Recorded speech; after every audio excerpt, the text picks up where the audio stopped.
Radio Sport. Radio Sport.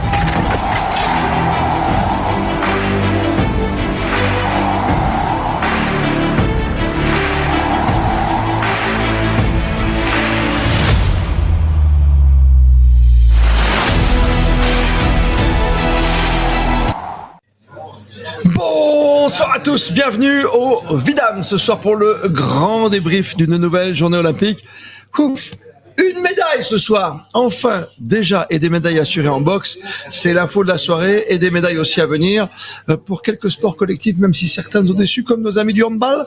En revanche, en volley, ça passe, on va revenir en détail, comme pour le basket féminin. Bonsoir Boss, bonsoir Fabrice Arad. Et bonsoir à tous, comment ça va là-bas? Très bien, à mes côtés tu vas reconnaître des figures légendaires, tutélaires. Mon Dieu, l'homme à la casquette s'appelle Claude Droussant, l'ancien patron de l'équipe aujourd'hui, recyclé dans le vélo. Ça va, recyclé dans le vélo, c'est bien. Bonsoir à tous. Ça va bien, Claude? Casquette République tchèque. Et pourquoi? Parce que vous ne parlez que des Français, que des médailles françaises, et moi je veux représenter ce qui est l'essence des Jeux Olympiques, c'est-à-dire l'universalité de cet événement. Très bien, cite-moi donc tous les médaillés tchèques depuis le début des Jeux Olympiques. 0. Merci pour le dire.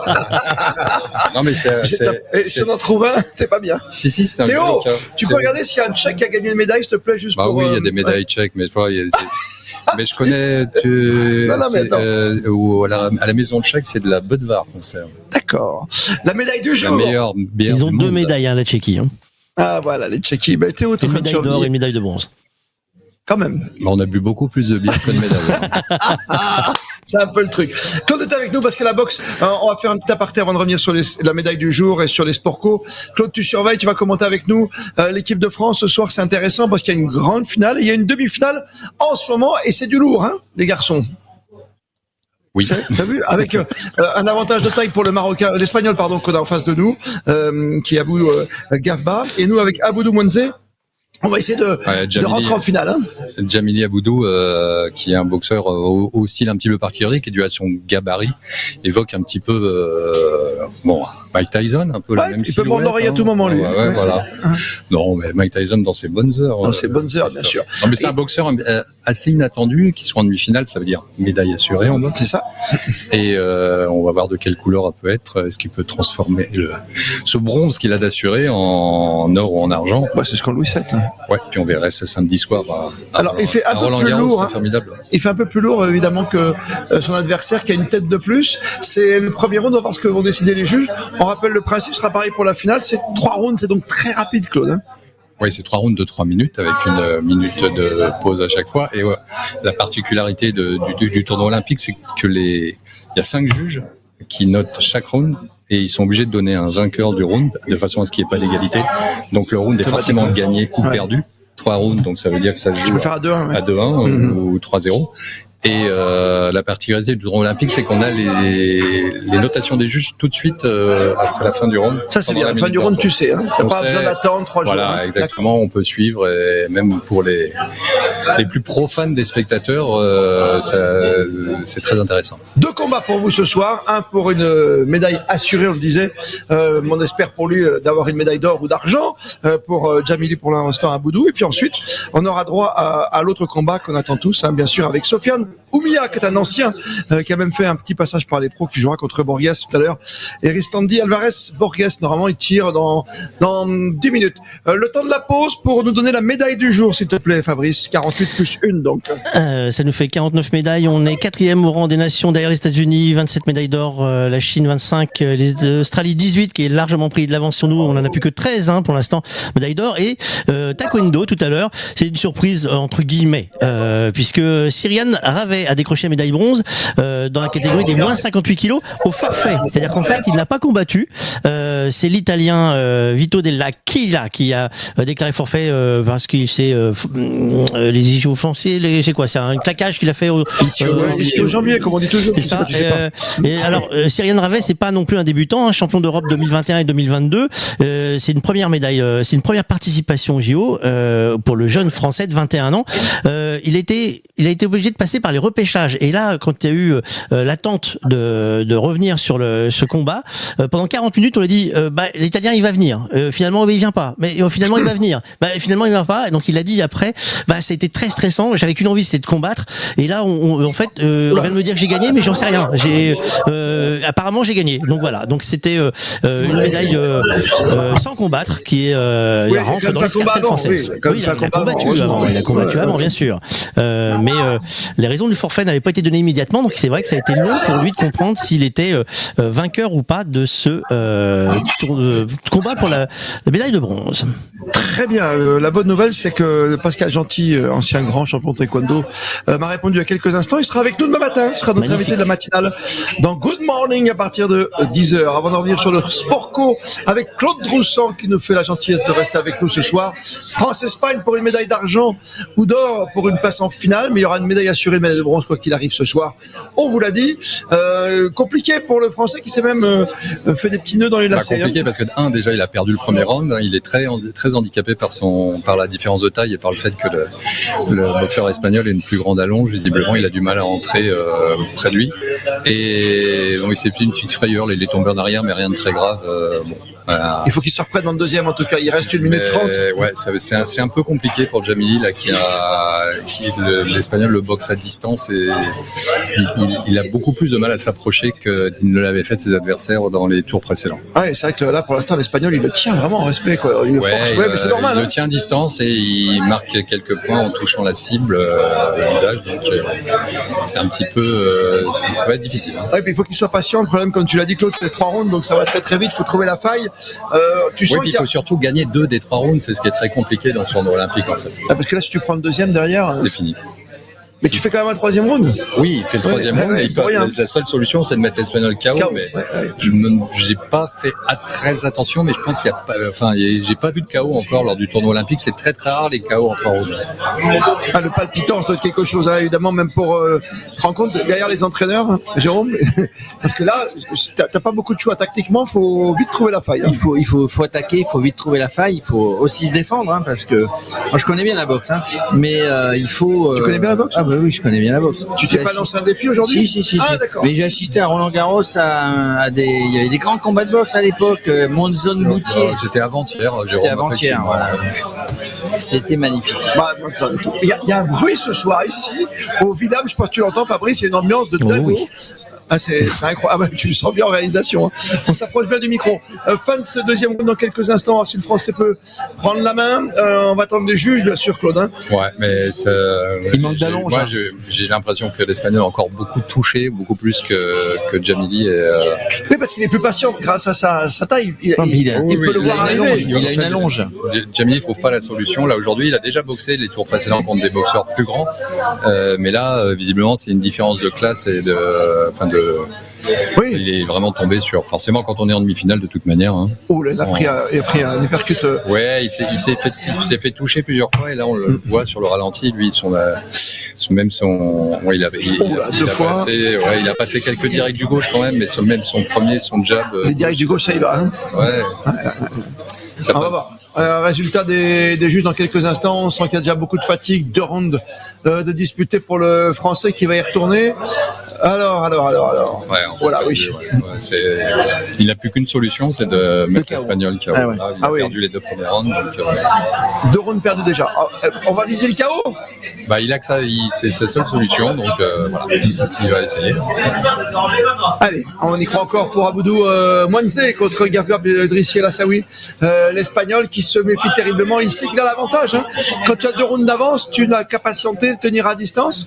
Attention, parce qu'il sait que le Français va essayer de tenter le KO et de rentrer comme il essaie de le faire à l'intérieur avec un petit uppercut. Il peut passer par-dessous, toucher, bien sûr. Il n'y a plus de casque, hein, on rappelle, en boxe, qui m'étonne toujours. Chez les femmes, je crois. Ouais. C'est obligatoire chez les femmes. Chez les femmes. Effectivement, il n'y a plus de casque dans la boxe olympique depuis que les professionnels ont le droit de boxer. À l'image de Sofia Noumia qui a boxé en pro, tout comme son prochain adversaire, qu'on va retrouver dans quelques instants, 2e combat du soir, pour cette fois-ci la grande finale. Allez, attention, dans ce France-Espagne, il reste encore 2 minutes. On espère qu'il arrive à rentrer évidemment plus à l'intérieur. Notre Français contre l'Espagnol, il est au milieu du ring, il le fait un petit peu tourner, il le fait danser de l'autre côté et c'est pas facile. Il cherche la faille, il faut qu'il la trouve cette faille. Hein. Il faut un coup, il faut 2 coups, il faut trouver cet instant où il pourra le surprendre. Autrement, il devra se contenter d'une médaille de bronze qui est déjà le fait de monter sur la boîte. Il l'a fait tomber, mais ouais, ça j'ai. Il a glissé. J'ai l'impression qu'il a été poussé un peu. Ah, il est compté quand même. Il est compté. Donc si ça s'arrêtait là, ça donnerait le round à Jamili, mais Mais qui perdrait 2-1, donc. il perdrait le round. Ouais, c'est sûr. Mais bon, c'est un espoir. Il a réussi à le faire tomber, même si c'était plus sur une glissade que sur un coup. Mais il y avait un coup quand même qui. Allez, il reste 1 minute 10 pour essayer de faire la différence. Il fait un beau troisième round. Ah c'est oui. un petit peu. Il donne tout, hein. Ouais, il donne tout. C'est un petit peu dommage qu'il n'ait pas pu trouver de solution avant. Là, il arrive à rentrer dans la guerre de l'espagnol. Ah, c'est intéressant, hein, ce qu'on voit sur la fin de ce combat, mais ce sera peut-être un peu trop tard. Il faut le faire tomber absolument. Allez petit, allez champion, comme dirait Brahim Asloum. Les boxeurs disent toujours, allez champion. Hein. Il a raison, parce qu'il y a un tel respect entre les boxeurs. De toute manière, faut être un champion, ou tout de moins avoir le mental d'un champion, ne serait-ce que pour monter entre les cordes. Très bien. Voilà, on a un petit problème de télévision, donc on nous prête des téléphones, ce qui est très sympa au niveau de l'image. On a un problème de télécommande, hein, visiblement ici au Vidam ce soir, mais ça, on va voir si le Français, qui enchaîne bien là 2 fois.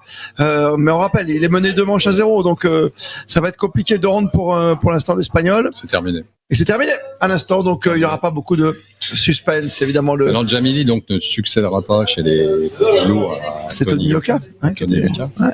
Et cette catégorie. Comme on a pu voir sur c'est plutôt l'Espagnol ressemblait un peu. Il y avait du Tony Yoka chez. Ouais, quand il se déplaçait effectivement dans son reculon, même gabarit, même style.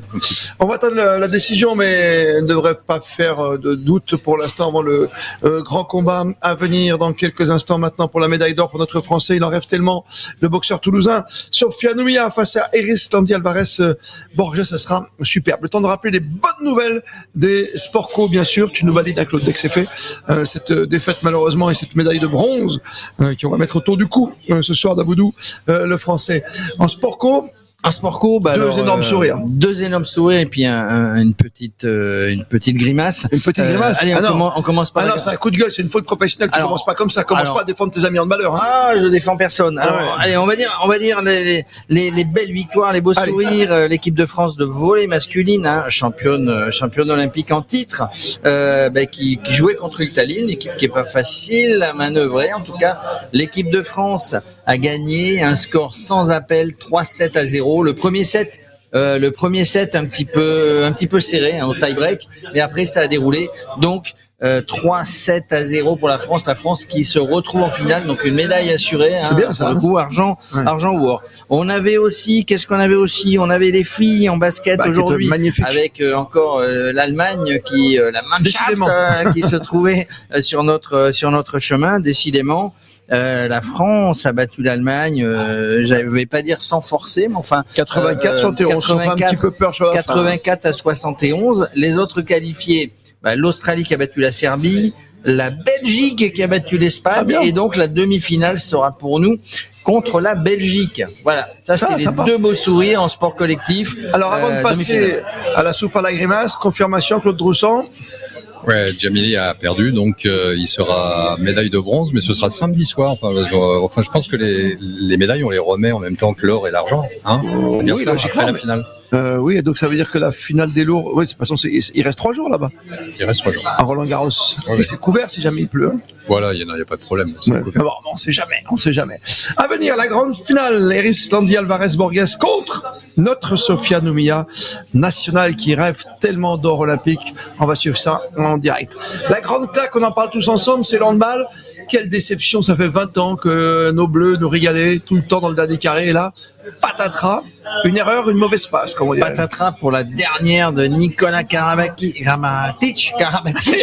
Excusez-moi. C'est pas apéritif, c'est Karabatic. Karabatic, le nombre d'Olympiades et de titres qu'il a eu avec l'équipe de France et en club. Oui, la France a mené quasiment tout le match. À un moment donné, la France avait 6 buts d'avance devant ses Allemands accrocheurs, sauf qu'ils sont revenus petit à petit, les Allemands. Et puis à la dernière minute, les Français menaient même pas la dernière minute, dans les 5 dernières secondes. 6 secondes. Les Français menaient de 2 buts, les Allemands ont marqué. Il restait 5-6 secondes. Un temps mort a été demandé par le manager français. Logique pour casser un petit peu tout ça. Et donc là, il y avait plus qu'à assurer. Il restait 6 secondes, un engagement. Et on s'est fait piquer la balle sur l'engagement, les amis. C'est et puis impardonnable. Là, les Allemands reprennent. Match nul, dernière dernière seconde. On s'est d'ailleurs demandé à un moment donné si le but avait été marqué avant la cloche ou après. Mais enfin, ça avait été marqué avant. Oui. Prolongation de 2 fois 10 minutes et on perd d'un point. À la sortie, on avait été habitué à perdre d'un point au rugby et à autres, mais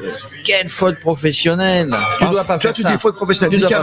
Dikamen, un peu quand ils se réunissent, les joueurs, Claude Droussant, ce qui est terrible, c'est qu'il prend la parole pour dire, on va jouer comme ci, comme ça, je vais prendre la balle, je vais prendre les Allemands sur moi et je donne le ballon, quoi. Ouais, moi, ça m'étonne. Enfin, je comprends pas que ce soit pas dans ces moments-là, un moment décisif, que ce soit pas le coach qui prenne la parole.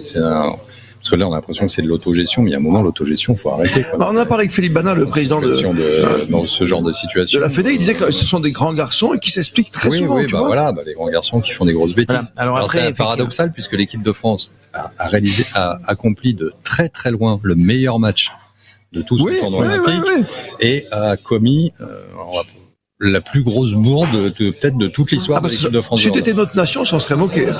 On est d'accord. Bien sûr. Bah oui. Alors le pauvre Dikamen, il prend tout sur les réseaux sociaux, bien sûr. Mais bon, il le reconnaît lui-même. C'est une mauvaise passe, comme il le dit. Tous les enfin, il avait 4 Allemands sur le dos. Ils ont joué, ils l'ont déstabilisé. Voilà, mais on était tellement habitués à l'avoir gagné, les Barjots, on les appelait, enfin tous les bronzés tout d'abord, les Barjots, le reste, et j'en passe, c'est les meilleurs. Costauds. Et ben voilà. Mais Claude a raison de souligner. On avait tellement mal démarré que c'était un miracle qu'on soit déjà là. Voilà. La qualité jusqu'à cette passe, la qualité du match de l'équipe de France était remarquable. C'était redevenu l'équipe de France conquérante qu'on avait connue ces dernières années. Et on aurait voulu voir quand même Nicolas Karabatic partir sur, tu vois, au moins une demi-finale, partir comme ça sur un quart après un début de compétition. Il y a eu un truc extraordinaire qui a un peu échappé à beaucoup de caméras, c'est les joueurs allemands. Il a longtemps joué en Allemagne. Nico, les joueurs allemands lui ont fait une haie d'honneur à la sortie de ce match. C'est pas surpris, c'est un sport, tu vois, assez noble quand même. Non, mais c'est noble comme beaucoup de sports d'ailleurs, mais je trouve que ce sera une image des jeux, je veux dire, cette haie d'honneur des joueurs allemands pour un joueur que la génération, ils sont tous plus jeunes que Karabatic, ils l'ont tous admiré. Et peut-être que il y en a peut-être même des plus jeunes dans l'équipe d'Allemagne qui sont venus au hand parce qu'ils ont vu jouer Karabatic. Je veux dire, et toi, tu as raison. Et une communion avec le public pendant de longues minutes, il a été acclamé. Voilà. Ouais, ça nous fait tout drôle de le voir partir comme ça. Tu sais quoi, à un moment, j'ai du mal à y croire que voilà cette équipe de France. Quand tu vois en plus la beauté du geste tout à l'heure pour le volleyball, pour les demoiselles du basket avec une formidable Marine Johannes, tu te dis voilà, c'est dommage. Et puis demain, on a quand même nos basketteurs qui vont jouer l'Allemagne pour espérer retrouver quand même la Dream Team américaine. Ouais, faudra me raconter, faudra m'expliquer pourquoi il y a autant de France-Allemagne. C'est une coopération internationale. C'est l'Europe. C'est la roue, c'est la scène. Les gens, les anti-européens veulent visiblement diviser les deux grands pays leaders de l'Europe. Mais ils n'y arriveront pas. La preuve, c'est d'honneur. Formidable. Mesdames, messieurs, il est 22h47 avec 10 minutes de retard. On va donc assister à la finale. Très attendu des 63 kilos entre Sofia Noumia qui rêve de ce titre face aux Cubains et Ristlandi Alvarez Borges. Les Cubains maîtres depuis des lustres, Claude Droussant dans la boxe amateur et notamment notre entraîneur et celui de Sofia Noumia est cubain. Ouais, Cuba a longtemps été la nation dominante en boxe. C'était tout était fait à Cuba pour que l'équipe olympique de boxe. Je pense même me souvenir que c'est peut-être à Moscou en 1980, c'est plus facile avec le boycott effectivement américain. Il me semble qu'ils ont fait le Grand Chelem, ils ont gagné toutes les catégories. Oui. Et voilà. C'était des amateurs déguisés en professionnels ou des professionnels déguisés en amateurs. C'est des amateurs d'État comme dans tous les pays. C'est pas des pays de l'Est là, mais en l'occurrence, voilà, c'est le même régime que les pays de l'Est européens. Et d'ailleurs, ils étaient aussi entraînés par les meilleurs techniciens soviétiques, est-allemands. Oui. Et on fait partout, même dans l'aviron, on a pris les meilleurs. On essaye de prendre les meilleurs à chaque fois. Il n'y a pas de Marseillaise comme souvent avant une finale, visiblement. On va attaquer dans quelques instants. C'est pas une finale de sport co, donc voilà. À chaque fois, on est habitué maintenant. On aime bien ces petites Marseillaises. Ouais, non, mais arrête avec ces Marseillaises. Ben non, mais c'est comme ça, c'est la tradition. On est chez nous, c'est comme quand on parle français au comité olympique, monsieur Droussant. Quand même. Premier round, c'est parti. Allez, Claude, on est parti. On va voir le gabarit du Cubain face aux Français. On se cherche. On va pas. Alors, ce sont deux adversaires de longue date. Ils se connaissent très bien parce qu'ils ont déjà fait 2 finales de championnat du monde. Donc Sofia Noumia, vice-champion olympique à Rio en 2016, 2 fois champion du monde chez les amateurs depuis les Jeux de Rio. Et puis un début de carrière chez les pros, effectivement, où il a pris beaucoup de bagages. Pas vraiment un round d'observation. Au bout de 30 secondes, on essaie d'attaquer. On voit du côté cubain pour l'instant. On va voir comment Sofiane s'en sort sur ce premier round. Il est plutôt patient. Il est expérimenté, on le rappelle. Hein. Le boxeur français, le boxeur de Toulouse, belle école. Et le cubain aussi. Hein. Oui, j'allais dire au cubain. Mais...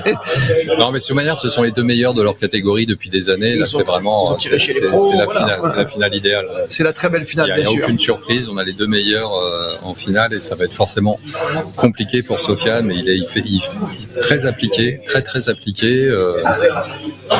Une petite différence de taille pas énorme, de gabarit peut-être, c'est marrant parce qu'ils ont le même poids, hein, logiquement. Ouais, mais Sofiane est un peu plus grand, effectivement. Ouais, on va surveiller un petit peu cette première manche, première ronde. Ici, en duplex du Vidam, il y a beaucoup d'animation ce soir, vous l'entendez derrière nous, c'est normal. On profite de ces jeux à plein et de cette grande finale pour une 50e breloque, comme disent certains, 50e médaille, peut-être vous dire, très bon enchaînement de la part du Cubain, qui pour l'instant semble prendre le meilleur. Il faut échapper à ça, ça fait 2 fois. On se rend coup pour coup, droite-gauche. Quel premier round, une vitesse, une accélération. Pour l'instant, ça va très vite, hein, les poids légers à ce niveau-là. C'est pas des mouches, hein.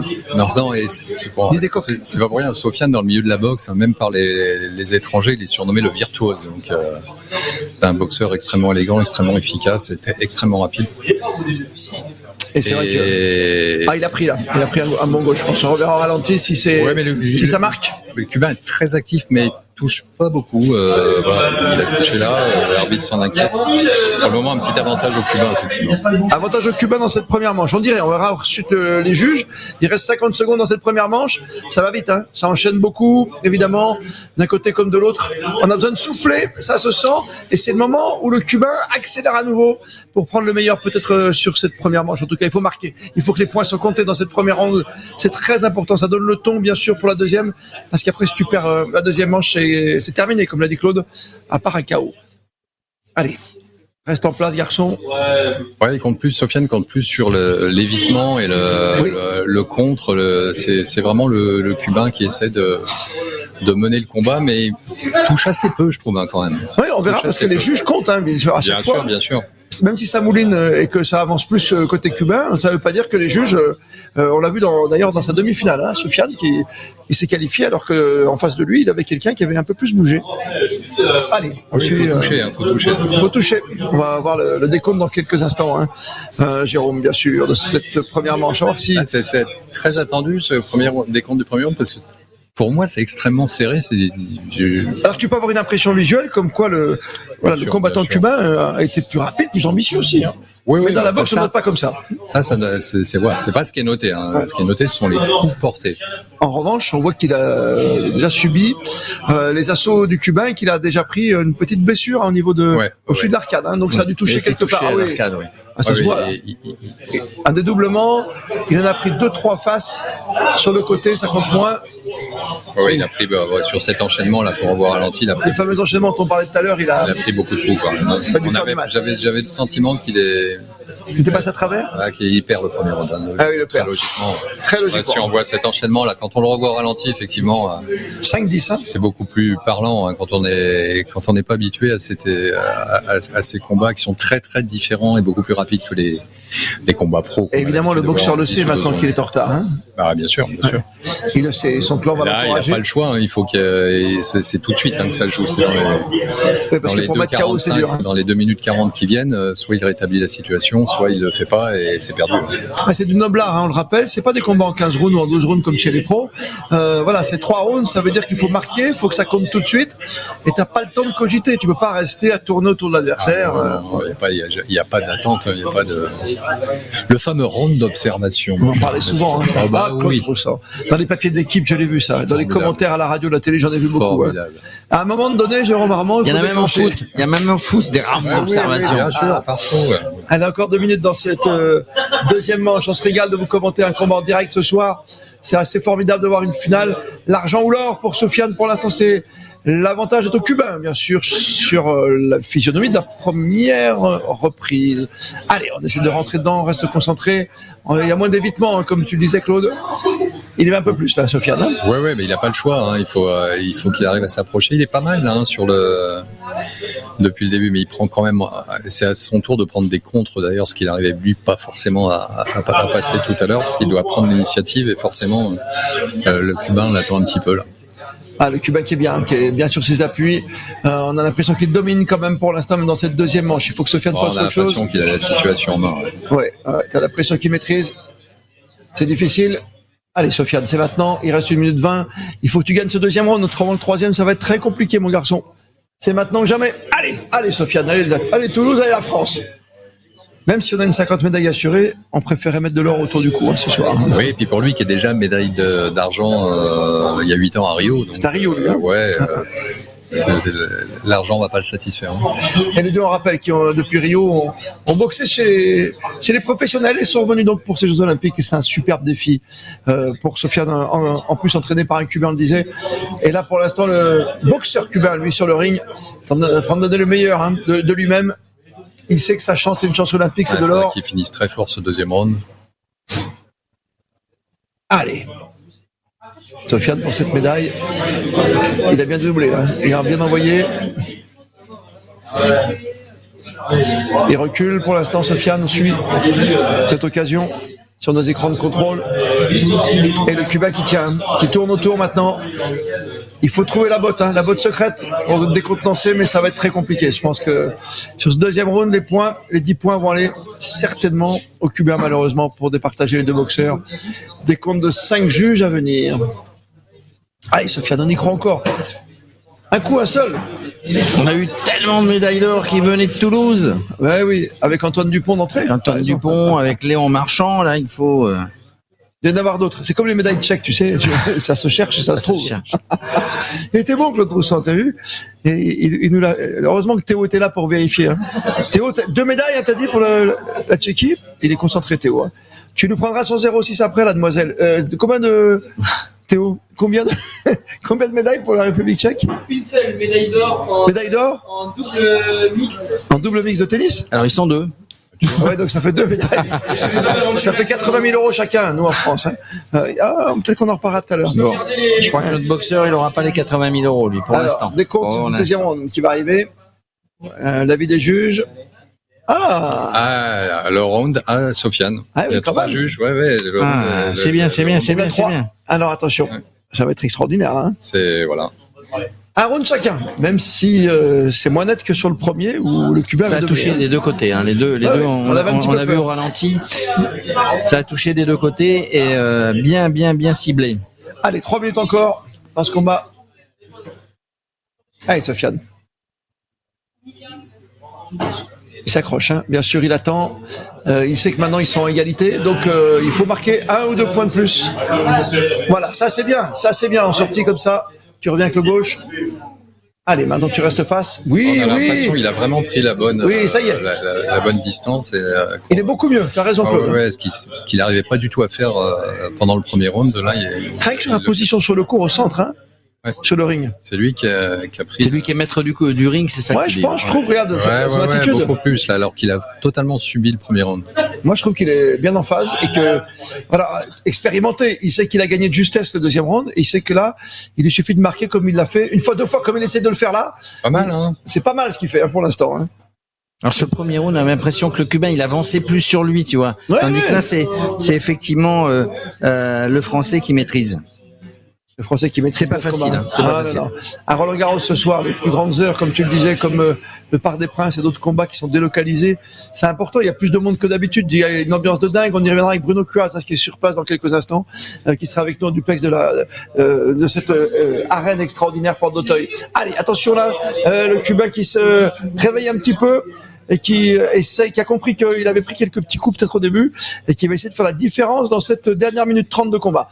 Madame l'arbitre qui sépare les deux boxeurs, mais ça repart très vite. On laisse pas de temps de repos, pas de répit. On enchaîne. Oui, il est bien celui-ci, il est bien. Voilà, bon évitement. On tient un peu le garçon. Oui, on va se faire disputer, réprimandé par l'arbitre parce que t'as pas le droit de faire ça. Mais finalement, on se remet au centre du ring. Attention, après la domination, on sent que le Cubain donne tout. Pour revenir, il faut qu'il marque absolument. Il a compris qu'il est en retard. Il a compris qu'il est en retard. Ouais, et puis il a l'air un peu plus éprouvé physiquement. Sofiane est mieux physiquement que Alvarez. Ah oui, il fait le mariole, là, ça va le payer. Oui, il fait un jeu de jambes, là, il fait la danseuse. Ouais, Bien c'est sûr, pas forcément bienvenu, ça. Attention, 43 secondes. Oh, que c'est dur. Hein. Physiquement, c'est... Ah ouais, mais au niveau cardio, c'est un truc de Au niveau cardio, j'imagine... 3 c'est fois incroyable. 3 minutes à fond, quoi. Ouais, Ah bah ouais. On verra, tu as fait un petit défi il y a c'est pas comme longtemps. s'il courait 3-1500 en fait d'affilée. Ouais. Ah, c'est complètement ça. Allez, les dernières secondes, 25 secondes, il faut tenir. Allez, si tu peux encore mettre un beau petit coup, voilà, comme ça, c'est bien, Sofiane, pour avoir l'or. Tu en as tellement rêvé, ça fait 8 ans que tu prépares ce combat, et ils commencent à lever les bras tous les deux. C'est commence à séduire les arbitres pour la notation. Et Sofiane qui est bien placé au centre du ring, c'est très bien ce qu'il fait. Il repousse, il n'a pas le droit de le faire, il se fait réprimander, peu importe. Il va y retourner, il reste 15 secondes. Allez, et vite. Oui, il est beau celui-là. Ah, les deux au moment du gong. Est-ce qu'il l'a bien pris? Les deux lèvent les bras. Hein. C'était Les deux, ouais, c'est souvent le cas. Les deux ont le sourire, c'est une influence Toujours. vis-à-vis des juges. Hein. Tu sais, c'est pas pire qu'en escrime où toutes les 10 secondes, tu demandes la vidéo et à chaque fois tu dis que t'as touché, quoi. Moi, Bon, en tout cas, ça va être très serré. Et ça Moi, va je dis que être, c'est le français. Décision partagée, mais. C'est beau ce qu'il dit. Il dit que c'est français. Allez, un combat livré. Allez, attention. Dans le public, on dit que c'est français ou pas? L'or, évidemment. Voilà, on y est. Bon, on attend les résultats, attention. Attention, on va revoir au ralenti quand même les deux derniers coups. Pour l'instant, c'est Sofiane au début. Il l'a pas mal touché. Hein. Ouais, pas mal touché, c'est vrai. On va voir un peu encore au ralenti ce qu'il peut faire. Ils vont lever les bras tous les deux de toute façon, hein, automatiquement. En attendant la décision de ce troisième round, cette égalité à 1 partout. Allez, c'est Madame l'arbitre qui va lever. Madame l'arbitre. Soit le bras droit du Cubain, soit le bras gauche du Français. Un titre olympique. Hein. Titre olympique en jeu. Titre olympique. Or ou 80. argent. Attention. Médaille d'or. Aïe, médaille d'argent. Le Cubain, médaille d'or. Ah là.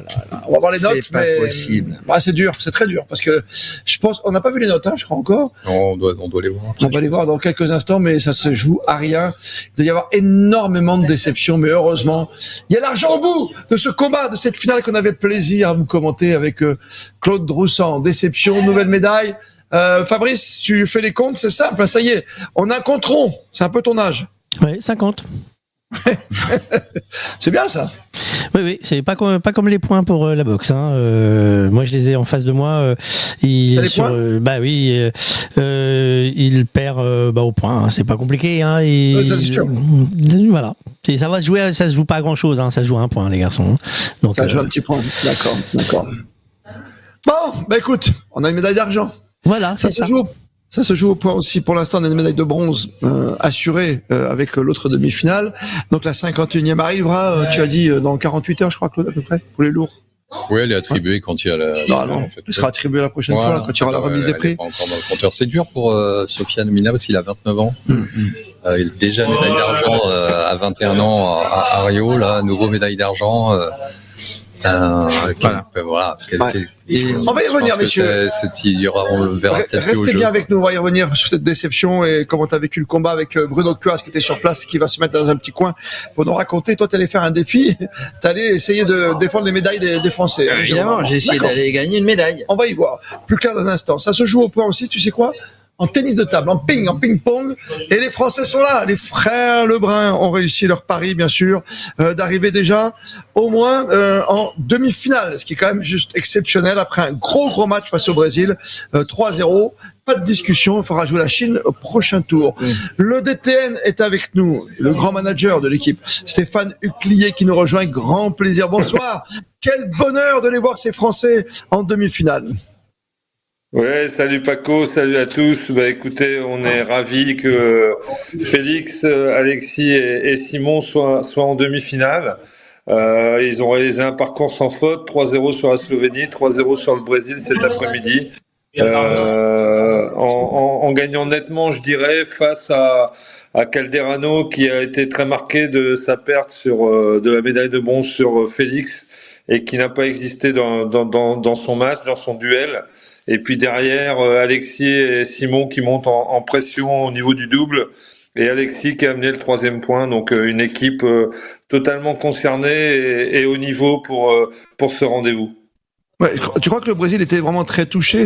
On l'a vu avec le simple, automatiquement, ça allait être plus compliqué. Mais ça suit derrière, quoi. Il y a un tel élan autour du ping en ce moment. Est-ce qu'on peut aller chercher les Chinois, monsieur Stéphane Huclier? Ouais, disons que j'ai adoré le commentaire de Félix à la fin de la rencontre qui disait que ils attendaient ça quand ils ont vu le tableau, ils se sont rendus compte qu'ils avaient la demi à jouer sur les Chinois s'ils y allaient. Bon, ils y vont de brillante façon et maintenant ils sont prêts à aller au combat. Maintenant, comme l'a dit Félix, il va falloir malmener ces Chinois dès le premier match, dès le double, dès le début de la rencontre où il faudra être très concentré, surtout sur le petit jeu, comme on l'appelle, les services retour, qui vont être très importants dans ce double. Et si on veut faire redescendre les Chinois par rapport à leur niveau, il faut absolument qu'on les malmène en début de rencontre. Voilà. C'est tout le mal que je souhaite à cette belle équipe de France. Ouais, ce qui est très drôle finalement, Stéphane, c'est que le petit Lebrun, celui qui a 17 ans, Félix, lui, il joue avec une prise porte-plume qui est une prise chinoise, alors que les Chinois l'ont presque oublié cette prise. De temps en temps, il joue avec une prise traditionnelle. Ouais, il y a encore peu de temps quand même, ils avaient Soussine qui jouait en prise porte-plume, qui a été un très très grand champion et qui a arrêté il y a peu de temps. Et par contre, leurs 3 joueurs, oui, jouent avec des prises orthodoxes. Et attention à demain parce que ils ont déjà Fan Zhendong qui est champion olympique et en leader, mais ils ont aussi le gaucher actuellement numéro 1 mondial Yang Shuking qui va être revanchard parce qu'il a perdu au premier tour sur Calderano et non sur Montregard pardon. Et puis surtout ils vont faire entrer la légende du ping en Chine, Malong en numéro 3, donc c'est vraiment des extraterrestres. Il faudra vraiment que nos Français soient super costauds s'ils veulent avoir une petite chance de l'emporter. Donc c'est ça, on se retrouve demain, Stéphane, t'es obligé. On va jusqu'au bout avec toi. Pas de souci, Paco, moi je suis à ta disposition, tu m'envoies le message et je suis là, il n'y a pas de problème. Avec grand plaisir, merci d'avoir pris quelques instants pour nous, on était un peu décalé dans le temps, tu vois bien avec la boxe, qui nous offre une nouvelle médaille, on est à 50. Et demain avec toi, on sera 51, 52. Dis-moi tout. Ce que je voudrais préciser, c'est que demain on espère gagner sur la Chine, mais même si on perd, on pourra quand même jouer, on aura une deuxième chance pour jouer une médaille de bronze, ce qui serait vraiment historique pour notre fédération.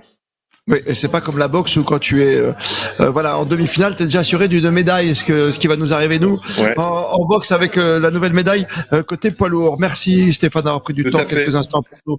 On en reparle demain tranquillement, parce que là on est dans l'euphorie de la boxe et de cette petite déception aussi. Faut bien le reconnaître, même si on a du bronze et de l'argent. Bruno Cloise était tout à l'heure porte d'Auteuil à Roland-Garros, il assistait au combat. Raconte-nous un peu l'ambiance que nous on a avec Claude Droussan, et avec Jérôme Armand, on a pu décrire tout le combat, mais c'était comment à l'intérieur? Est-ce que tout le monde était à fond derrière? Est-ce que tout le monde y a cru, Bruno? Oui, tout le monde y a cru. C'est absolument incroyable comme ambiance. Je ne sais pas si vous m'entendez bien. C'est incroyable parce que Roland-Garros, c'est quand même plutôt une atmosphère feutrée, tamisée, même si évidemment pendant le tournoi de tennis, il y avait quand même beaucoup de bruit. Mais là, c'est vraiment magique de voir cette nuit parisienne qui est très agréable. C'est absolument stupéfiant de voir cette ambiance. Tout à l'heure, Jérôme le disait, à l'époque, il y avait Carlos Monzon, Jean-Claude Boutier. Alors si j'étais né, mais bon, je ne les avais pas vus. Et là, c'est une émotion incroyable de voir... de voir ça, c'est incroyable parce que c'est un cours de tennis qui est vraiment sublimé par la boxe, qui est tellement visuel, télégénique. C'est vraiment une ambiance particulière. Alors, c'est un tout petit peu décevant parce que je pensais qu'il y aurait plus de bruit. C'est vrai qu'il y a tellement de bruit dans toutes les enceintes de ces Jeux de Paris 2024. Là, Roland-Garros, je ne sais pas si c'est le fait d'être à Roland-Garros que les spectateurs sont un petit peu moins déchaînés que d'habitude. Mais c'est vrai qu'ils étaient tous derrière Sofiane, mais ça n'a pas suffi. Voilà, on a compris, la boxe amateur, c'est un peu particulier. Ça va très très vite. Il y a vraiment... le public a été là du début à la fin. C'est clair, ils étaient derrière lui. Mais à la fin, c'est le Cubain qui gagne. Et c'est une belle finale quand même. C'était bien disputé quand même. Très intense. Mon cher Bruno, tu vas rester quelques instants avec nous parce que tu as ton côté décalé. Je vais en profiter comme tu restes avec nous. Claude Roussan, je pense qu'il va adorer ton côté décalé. Il aurait adoré écrire à l'équipe ce genre d'article. Peut-être qu'il a déjà fait, il nous en parlera tout à l'heure.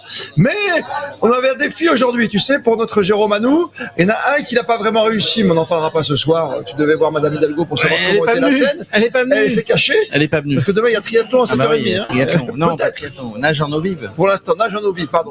Je suis resté sur le triathlon. Ouais. On appelle ça nage marathon maintenant. Nage marathon. En tout cas, Madame le maire de Paris n'est pas venue. Elle m'a posé un lapin.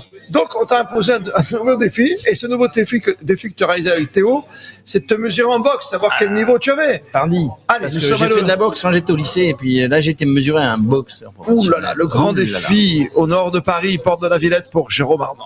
Sur le Club France, à l'extérieur, on fait le tour des fédérations. On est avec Maxime Devigneau. Ça va, Maxime? Ça va, merci. Moi, je lui tape sur l'épaule. Je fais un peu pote parce que c'est un boxeur professionnel. Dans quelle catégorie? Alors en léger, super léger. Surtout super léger maintenant. Super léger. Moi, je suis super lourd.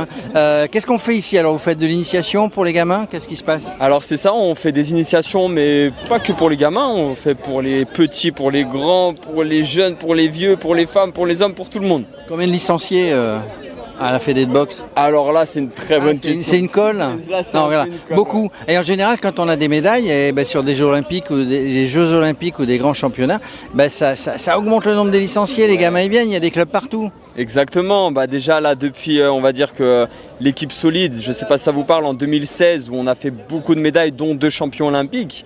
Donc c'est sûr que la boxe a vraiment pris. Toucher sans se faire toucher. Tout le monde est prêt? Tac, c'est parti. Allez, et à la touche, pas de puissance. Et voilà, il y a la queue pour la boxe. Il y a les enfants. Alors vous savez, nous, chez Radio Sport, ils me mettent un défi. Ok. Ils mettent un défi et ça correspond en général au jour des médailles françaises, qu'elles soient or, argent ou bronze. Défi, c'est d'aller combattre. Okay. Et je peux faire un petit combat? Avec qui? Pas avec vous, hein? À vos risques et périls, mais oui. Non, Paco, tu m'as envoyé sur un truc de dingue. Allez, on fait un petit combat. C'est parti. Je vais vous donner ça. Donc ça, c'est ce qui, on va dire, remplace les bandes. D'accord. D'habitude, on met les bandes, on met de l'élasto, je sais pas quoi. Là, malheureusement, donc, on n'a pas assez de bandes pour tout le monde. Voilà, on n'a pas assez de bandes.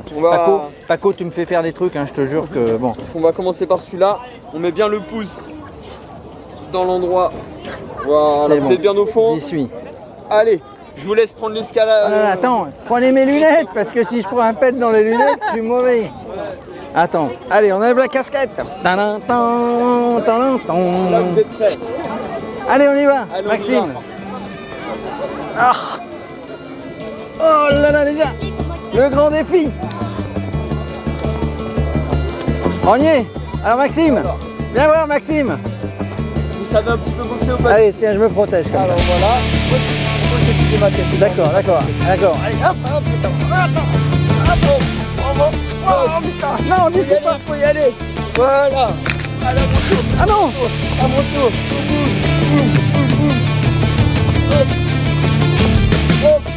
Épercute. Touché. Ouais, Paco, j'ai gagné. Je savais que je relèverais le défi. Bravo, champion. Alors, j'ai pas les notes, mais j'ai le titre du film. C'est quoi? C'est Rocky se retire. Rocky 125. Rocky part à la retraite. 125, ça c'est bon. C'est pas mal du tout. Et t'avais même un supporter, hein? Ah, mais j'avais un supporter incroyable. Sur le bord. Laurent Baffy qui était là? Il était là, Laurent Baffy qui nous a regardé. Après, on a parlé un peu boxe. Ah, t'as pas parlé? D'accord, bon, écoutez. Voilà, sur le Club France, tous les stands de fédération. Regardez qui on rencontre, Laurent Baffy. Bonjour, très bien et beau. En forme, ça va? En forme sur ces jours? Moi je fais rien, je ne concours pas, moi j'interview. Oui, je fais des petites caméras cachées. Des petites caméras cachées. Alors justement ces jeux, vous les suivez quand même? Bien sûr. Qu'est-ce qu'on en pense? Des médailles de partout, on n'a jamais eu autant de médailles. Bah oui, tout le monde c'est catastrophique, dégueulasse, oui, les gens partaient de Paris, maintenant ils reviennent parce qu'ils voient que c'est génial. Vous avez pu aller sur des sites un peu un site de natation, ouais. J'ai vu Léon Marchand. Pas mal, 4 médailles. Ça, on prédisait des jeux un petit peu de hasard, Paris et Parisien. Finalement, il n'en est rien quand même. Super ambiance. Moi, je fais pas mal de caméras cachées aux flics. Ils sont super sympas, ils sont détendus. Et non, c'est très très cool. Et nous, on fait des défis. Là, je viens de faire un défi sur le ring. Alors bon, je t'ai vu après, autrement, on aurait fait le défi tous les deux. On aurait fait un petit combat. Là. Je suis sûr qu'il aurait gagné. Je pense que tu as eu beaucoup de chance de le voir après. Voilà. Ah bah merci, j'ai eu beaucoup de chance. Merci Laurent Baffy. Avec plaisir. Bien sûr. Côté décalé, avant de libérer Claude Droussan, avec Bruno Cuas comme prévu, qui reste avec nous, Porte d'Auteuil, après la boxe. Bruno, t'as choisi un côté décalé qui nous marque et qui nous a encore plus marqué hier soir. Qu'as-tu remarqué pendant ces Jeux Olympiques? Tu as choisi, Christophe, ce côté décalé. Ne te rabaisse pas, c'est toi qui m'as imposé ce sujet. C'est Jérôme ce matin dans la discussion. C'est l'amour. L'amour, évidemment, qui est évidemment un des marqueurs forts des Jeux Olympiques. Et oui, parce qu'il paraît qu'il y a même des athlètes qui font l'amour et ça arrive au village, mais ceux qui restent au village ne quittent pas le village.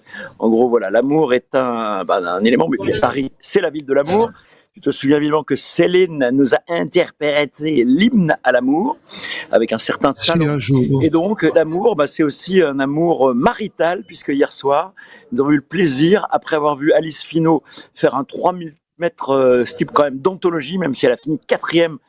C'est quand même pas du tout négligeable comme performance. Elle était d'ailleurs à la fin de l'équipe, Claude Droussan, un journal que tu connais bien, avec cette 4e place. C'est totalement mérité. Et après, alors ça, c'était quand même la surprise du chef, puisqu'elle a fait une déclaration d'amour et une demande en mariage à son compagnon espagnol Manuel, avec qui elle vit quand même depuis 9 ans. Mais bon, il était temps. Et elle voulait passer sous les 9 minutes. Vous voyez, 9 ans, 9 minutes. C'est son chiffre de la fin, c'est ça, ouais. La Alice. Et apparemment, il a accepté cette demande. Alors, c'est assez spécial parce que d'habitude, on fait une demande avec une bague. Alors, elle, c'était avec un pins Paris, ville de l'amour. Bon, voilà, on sait que les pins sont à la mode aux Jeux Olympiques. C'est original comme demande et apparemment, il a accepté. Donc, on peut imaginer qu'ils vont se marier. Et oui, ça génial. C'est une belle histoire, ça, Claude. C'est plus que c'était quand même, non, parce que il fut un temps, enfin, moi j'ai connu ça, où c'était les messieurs qui demandaient. Non mais justement, c'est original.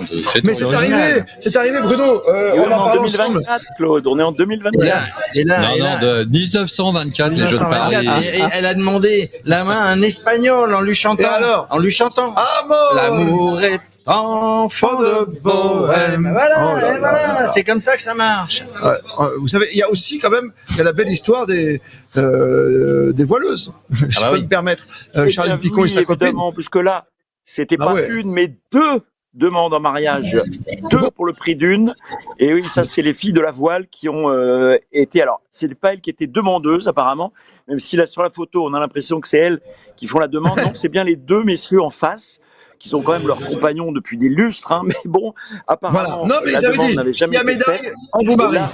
Elle a été faite, les 2 compagnons, donc des 2 voileuses qui sont les médaillés en 49ers, Charline Picon, qui elle avait été déjà médaillée d'or, hein, on s'en souvient, en planche à voile, et Sarah Steyert, sa partenaire, eh bien, elles ont été demandées conjointement en mariage par les 2 hommes qui étaient leurs compagnons, hein, ils n'ont pas interverti, hein, évidemment, bien, tout ça. Validé. Alors, il faut dire quand même qu'elles sont mères de famille, toutes les 2. Hein. On va aussi donner un petit hommage pour ça, puisque Charline a une petite fille qui s'appelle Lou, et Sarah a 2 petites filles de 6 ans et 3 ans et demi, qui seront donc très contentes, j'imagine, toutes les 3, d'assister aux 2 mariages, parce que je pense qu'elles vont être invitées quand même au mariage de Charline et de Saria, de leurs compagnons.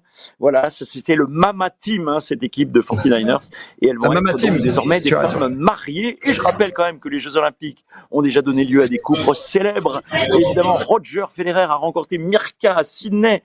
Alors, il la connaissait déjà, mais apparemment, ils ont fricoté au village à Sydney. Ça lui a d'ailleurs coûté une médaille, qui a profité d'ailleurs à Arnaud Di Pasquale. Donc, merci Mirka. Et puis aussi, très célèbre également, le roi de Suède, qui est toujours en poste et qui est toujours en couple d'ailleurs avec la belle hôtesse qu'il avait rencontrée au jeu de Munich en 72. Ça ne nous rajeunit pas, mais Claude et toi, Christophe, vous n'étiez déjà nés en 72. Ne nous regarde pas, on arrête tout de suite. On parle pas de nous. Mais alors, juste quand même, pourtant, Claude, au village olympique, Bruno, au village olympique, c'est là où on distribue le plus de préservatifs, je crois, de l'histoire. Je suis jamais allé au village olympique. J'étais athlète. Bougez pas. Voilà. Théo, elle est où ma valise? Merci, Claude, d'être resté avec nous ce soir. Il y a Bruno Cuas, bien sûr, c'était superbe. Dans quelques instants, dans moins de 10 minutes maintenant, les images du jour. Et c'était pas une grosse soirée à l'athlétisme. On va retrouver Étienne Bonamy. Il n'y a pas eu de record. On attend 200 mètres de l'Ice. Il n'y a pas la perche avec Mondo. Il n'y a pas le record d'Europe et la demande en mariage. On va voir comment s'est passée la soirée. Tu es tout près du Stade de France. Tu as pu patienter. Merci d'être resté si longtemps avec nous, Étienne Bonamy. Raconte-nous ce qui s'est passé ce soir. Bonsoir à toi, Étienne. Salut Christophe, salut les amis. Bon là, j'ai déjà quitté le Stade de France. Voilà. Après la victoire de Quincy Hall, l'Américain, victoire prévisible, le meilleur performeur sur 400 mètres. Voilà, c'est lui qui a le meilleur chrono. Il a dominé tout le monde. Le tour de piste, ovation, 65 000 personnes. Comme tous les soirs à Saint-Denis, au Stade de France, c'est l'ambiance, c'est la fête et tout. Donc rien que de très normal que Quincy Hall s'impose. Moi, je vais vous parler des Français, parce que, évidemment, ils ne sont pas très en forme pendant cette session d'athlée, mais ils ont fait de belles choses et il faut le souligner. Tout de suite, je vais vous parler de Alisson dos Santos, qui, sur 400 mètres, il s'est qualifié pour la finale qui aura lieu vendredi soir. Et il a fait le deuxième temps des demi-finales derrière Karsten Warholm, le Norvégien, la légende, enfin le meilleur, etc., etc. Donc c'était jamais arrivé. Donc il faut l'encourager et c'est super. C'est vraiment la révélation sur cette distance-là. Et puis je vais vous parler quand même du feuilleton, des rebondissements, du 5000 mètres. On a vécu, ça s'est passé ce matin. On a vécu quelque chose d'incroyable. Il y avait 2 séries, 3 Français engagés et Schroub et Gressier. Gressier, on l'a vu après quand il est venu nous voir en zone mixte. Là, il était avec un masque. En fait, il a chopé la crève, comme on dit. Voilà, on sait pas ce qu'il avait. Voilà, est-ce que c'est le Covid, est-ce que c'est un coup de moins bien? Il n'était pas dans le coup, ça n'a pas marché. Et lui, c'est pas pareil. Et il a fait une très belle course, sauf qu'à l'entrée de la ligne droite, et ben il a bousculé, il y a eu des chutes, c'était vraiment le 5000 mètres, vous tournez, et à la fin il y a l'entrée. Voilà, et ils étaient tous au coude à coude, et ben voilà, a-t-il bousculé, pas bousculé, derrière ils sont tombés à 3 ou 4, et lui il a fini, il s'est qualifié pour la finale, évidemment, l'anglais qui était à côté de lui est allé le choper, il nous a expliqué ça en mix-zone, il a dit, il est venu le voir, tu te rends compte ce que tu m'as fait, tu m'as poussé du coude, patati patata. Enquête, vidéo, sans doute Monsieur Turpin à la barre, et voilà, ils ont accepté que, voilà, ils ont refusé la réclamation britannique, ils ont maintenu le français. Et derrière, il y avait une autre série avec Jan Schrubb, le coureur de Sarreguemines, vice-champion d'Europe du 10 000 mètres. Pareil, il court, et on arrive toujours dans ce fameux virage avant la ligne droite. Et qu'est-ce qui lui arrive à Jan Schrubb?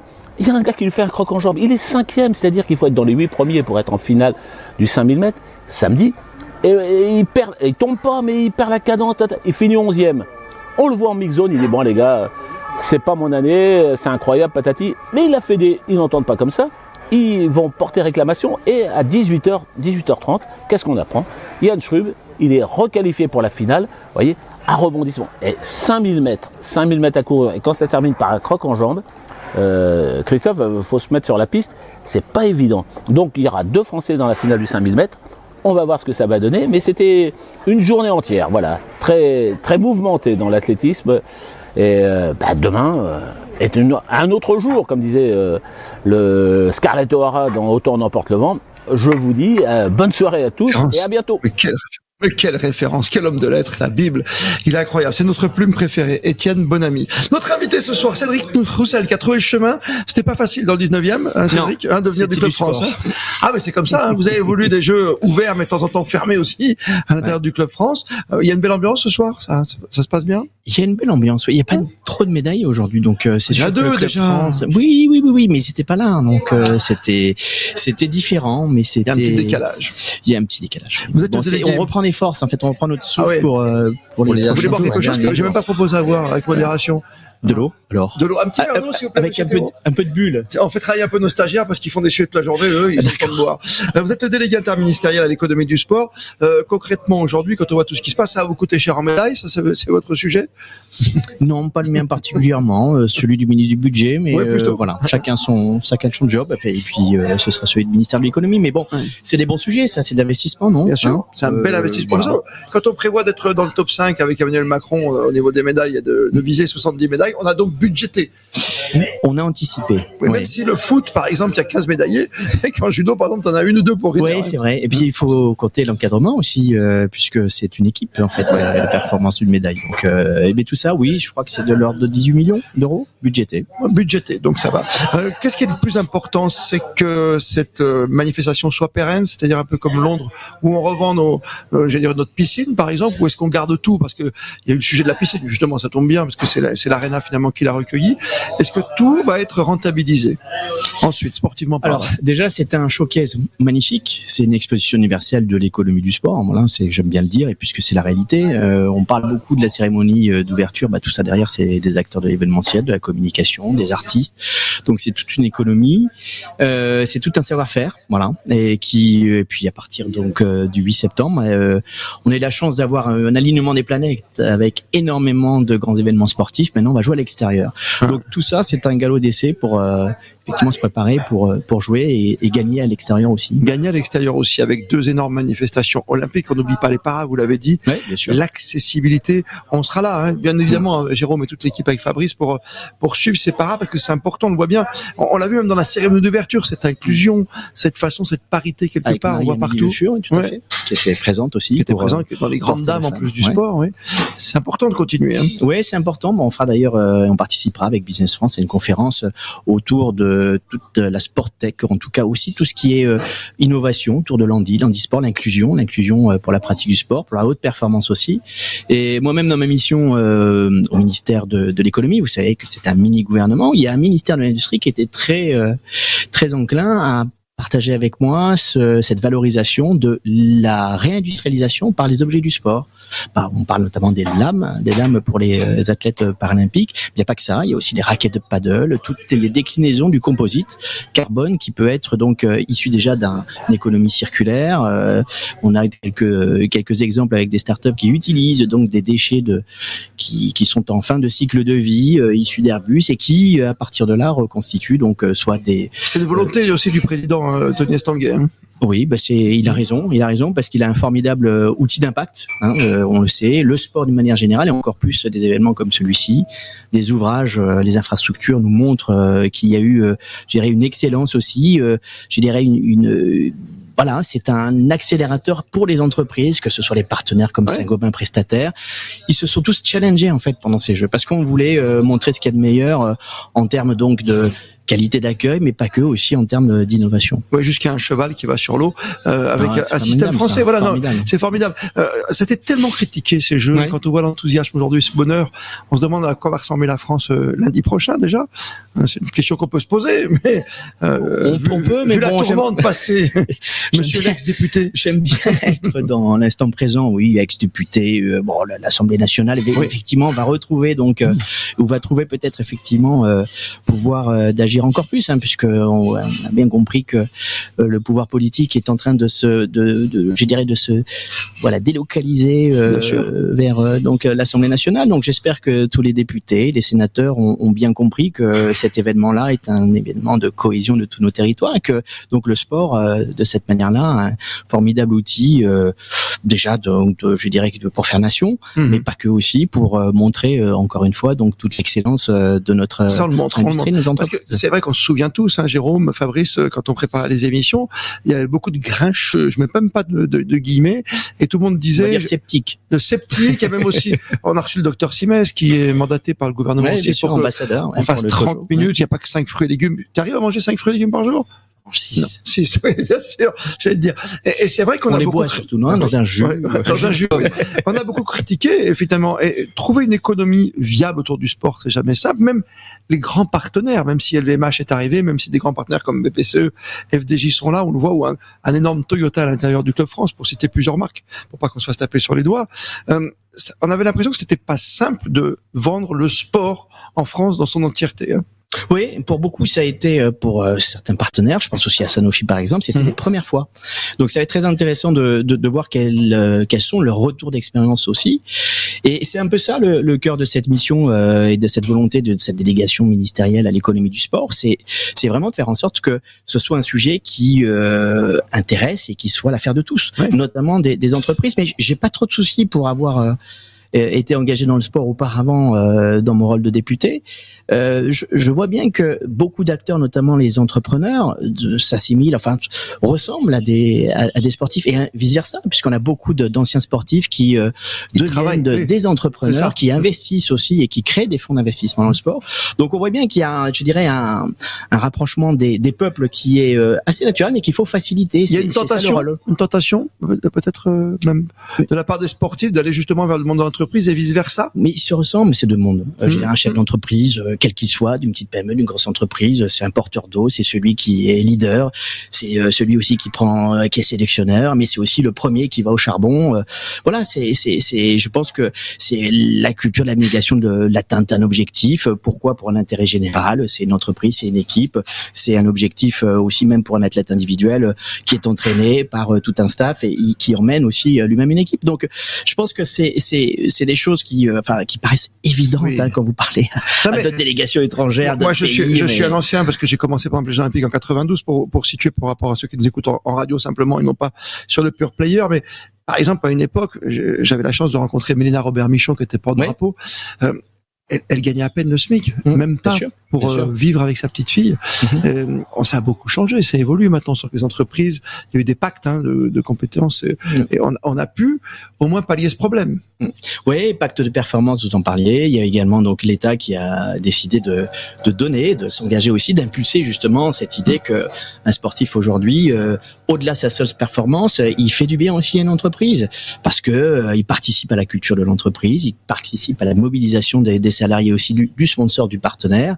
Et je pense que il représente également des valeurs dont on parle tous, c'est-à-dire l'abnégation, le goût de l'effort, et puis cette atteinte aussi d'un objectif, et encore une fois en équipe. Mais ça va aller très vite maintenant parce qu'on sent qu'il y a un éclairage sur Paris, au-delà de nos monuments, notre culture, notre histoire qu'on a vu, qu'on reverra dans la cérémonie de clôture, même si c'est Tom Cruise qui va faire une cascade, il va te piquer ton boulot, Jérôme. À vélo. Il m'a dit que il avait vu les défis sur Radio Sport et il est capable de prendre un filin, lui, et de tout traverser, tu vois. Toi, on te demande de faire de l'escalade, tu pars avec des enfants à l'hôtel de ville sur, tu montes 10 cm. J'ai escaladé un mur de 16 mètres, ça, monsieur. Bravo. En tout cas, non, mais pour revenir à tout ce que vous dites, l'État structure, l'État met en place. Je pense à la filière vélo, par exemple. Donc, il y a la filière vélo, ça a été structuré avec tous les entrepreneurs du vélo. Donc, l'État est moteur, c'est son rôle. Et derrière, il y a tous les entrepreneurs, anciens sportifs ou pas, qui se mettent derrière. Et il y a des choses qui se mettent en place parce que le sport, vous l'avez dit, c'est aussi l'économie.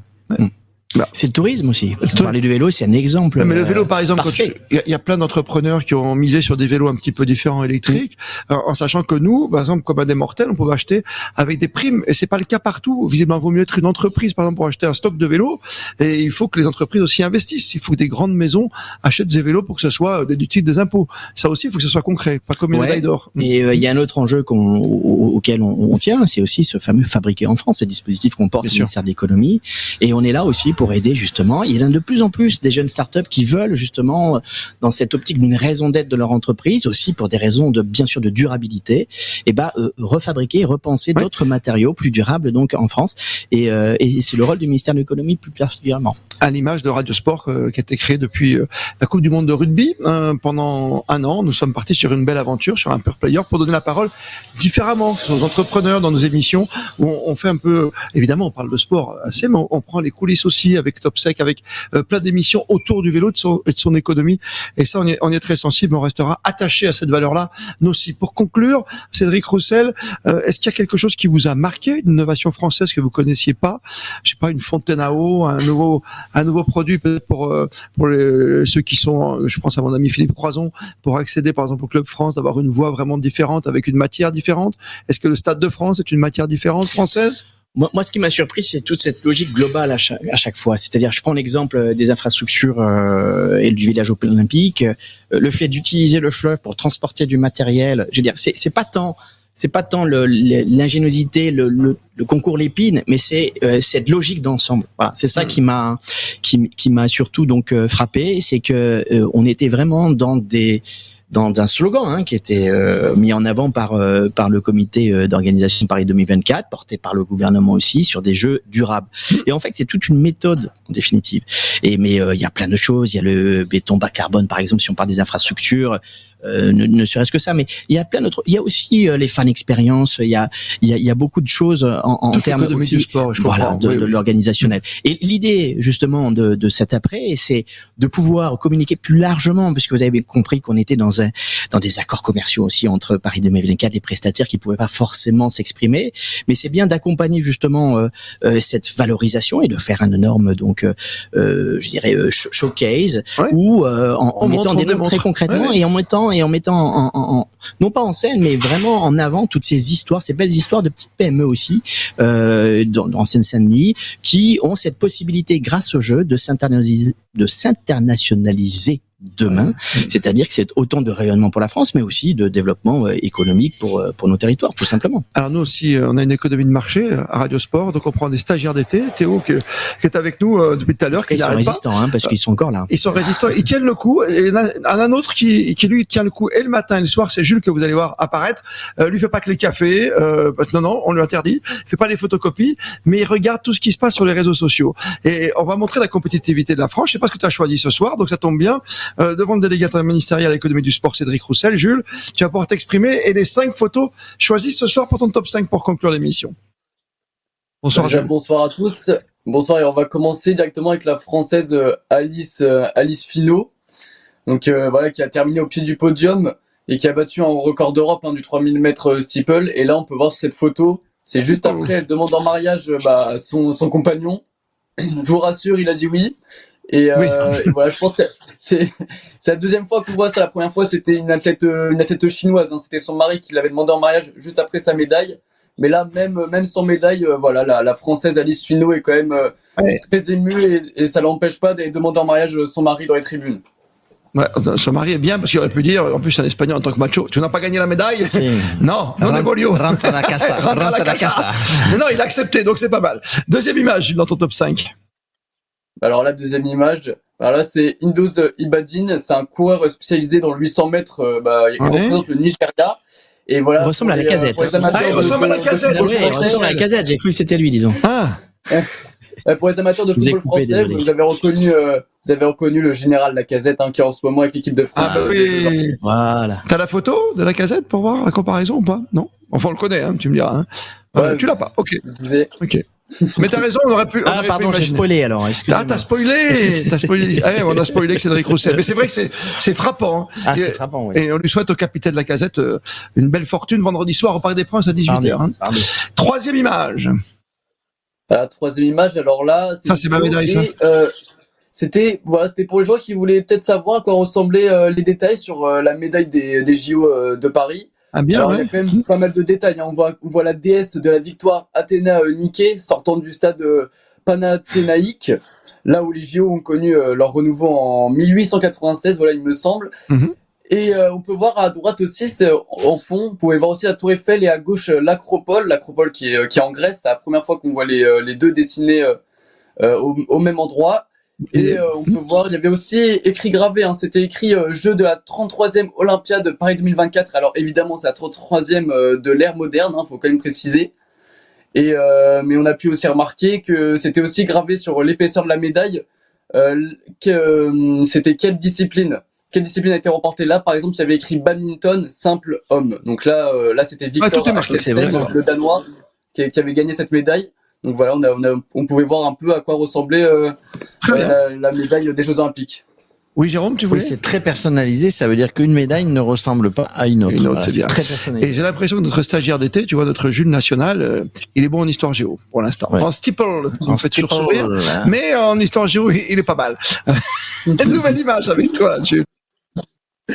Alors là, j'espère. Je pense que vous vous souvenez de Anthony Amirati. Ah non, t'as pas le droit. Ah si, Anthony Amirati, c'est d'après TMZ, c'est le perchiste français. Vous savez, c'est devenu viral. Il y a eu un souci, devenu viral lors des JO 2024 en ne réussissant pas à passer la barre des 5,70 mètres en raison de son entrejambe. Oui, il s'est vu proposer. D'accord. il s'est vu proposer un contrat de 250 000 € par un site pour adultes en échange d'une vidéo webcam d'1 heure. Alors c'est d'après TMZ, si c'est vrai, alors là. Heureusement qu'il est tard. Je pense que le délégué interministériel à l'économie du sport voit ce que c'est que l'économie du vrai sport là. Oui. Oui, c'est une image. Il met le paquet, quoi. Hein. Il met le paquet, oui. Je sais pas quoi dire, mais c'est plus. J'aime. Tu retiendras Je retiens. Très bien. Dernière image avec toi, Jules, avant de... Alors là, c'était pendant la course en ligne féminine. Et évidemment, comme on a Paris, forcément tous les jours, tous les heures, toutes les minutes, on a chaque fois de très belles images dans Paris. Et là, celle-ci avec une cycliste française. Derrière, on peut voir les spectateurs et après la basilique du Sacré-Cœur, hein, vu qu'on est à Montmartre. La basilique du Sacré-Cœur qui surplombe l'image. Et voilà, c'est merci Paris pour ces belles photos. Merci Paris. Et on a beaucoup de photos depuis le début. C'est vrai qu'il faudra faire un best-of avec les photos de notre chaudron qui s'allume toutes les nuits. C'est quand même plus joli que Notre-Dame de la Garde. Toi, tu dis ça. Oh là là. Je peux pas. J'ai vécu un peu à Marseille. Donc je peux moi aussi. Moi, j'y vis. J'y vis. Chaque fois pas Marseille. Paco, le plus beau monument de Paris, tu sais ce que c'est pour moi, Marseillais? C'est la gare de Lyon. Tu me diras, on y mange bien, juste en haut. Ah bah oui. Voilà. Quand on y arrive à l'heure. Au train bleu. Ça, c'est pas beau. Pardon, excusez-moi. Non, c'est parce que j'ai eu une dernière expérience. J'ai eu une dernière expérience un peu malheureuse, donc je suis un peu chagrin. Mais bon, c'était sur il y a aussi des compagnies d'aviation qui ne décollent jamais non plus. Fabrice, merci à toi, Jules. Bonne nuit à demain matin, 10h pour Good Morning Paris. Fabrice, on a un tout petit peu débordé ce soir, mais l'actualité, la boxe nous a fait déborder. Je vois que Marie, on ferme, ne t'inquiète pas, on s'en va dans 2 minutes. La pauvre Marie, heureusement qu'elle ferme à la fin de la semaine, qu'elle part en vacances.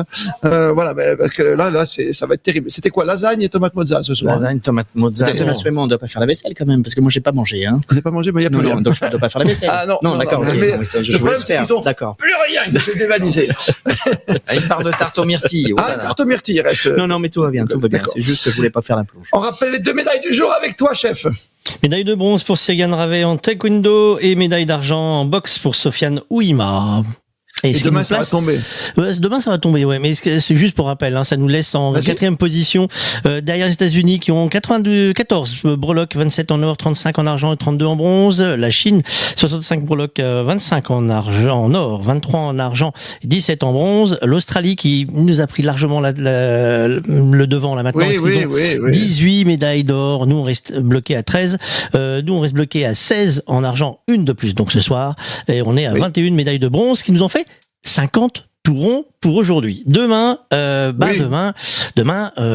doit en prendre d'autres. Là maintenant, on arrête de jouer, on arrête de tendre le fin de la journée pour prendre des médailles. On en attend parce que, alors, je sais pas si vous avez vu la golfeuse aujourd'hui, elle finit première de la première journée. Donc là, on a des beaux espoirs. Mais il y a aussi encore du tennis de table. On peut espérer qu'ils arrivent à passer à la demi-finale, mais au pire des cas, on l'a dit tout à l'heure, il y a encore une possibilité d'aller chipper une médaille de bronze derrière. Et puis après, on a du sport co encore demain, si je ne m'abuse. On a des basketteurs. On est en sport co, on est en finale, donc déjà pour l'équipe. Il y a les basketteurs, les volleyeurs, voilà. Le foot samedi, on va rafler. Ça va claquer, ça va tomber, ça va leur coûter cher au gouvernement. Attendez, rassurez-moi, c'est demain vendredi? Non, c'est demain, c'est après-demain. Oh non, on a encore 3 jours, les garçons, tout va bien. Non, tout va bien. Allez! Passez toutes et tous une belle nuit étoilée. On se retrouve comme tous les matins. 10h pour Good Morning en direct de la maison. Et le soir, comme à la maison, nous sommes au Vidam. Vous pouvez venir nous voir, boire avec modération une petite coupe avec nous. Et c'est vrai qu'on passe des moments assez extraordinaires avec ce combat avec Claude Rousson. On s'est régalé avec la boxe ce soir. Et c'est 2 nouvelles médailles. Une acquise et l'autre pour l'instant qui est virtuelle. On se retrouve demain. N'oubliez pas Radio Sport à partir de 10h pour vivre le sport et l'actualité olympique autrement. Et plus que jamais, vous êtes bien sur Radio Sport. Radio Sport.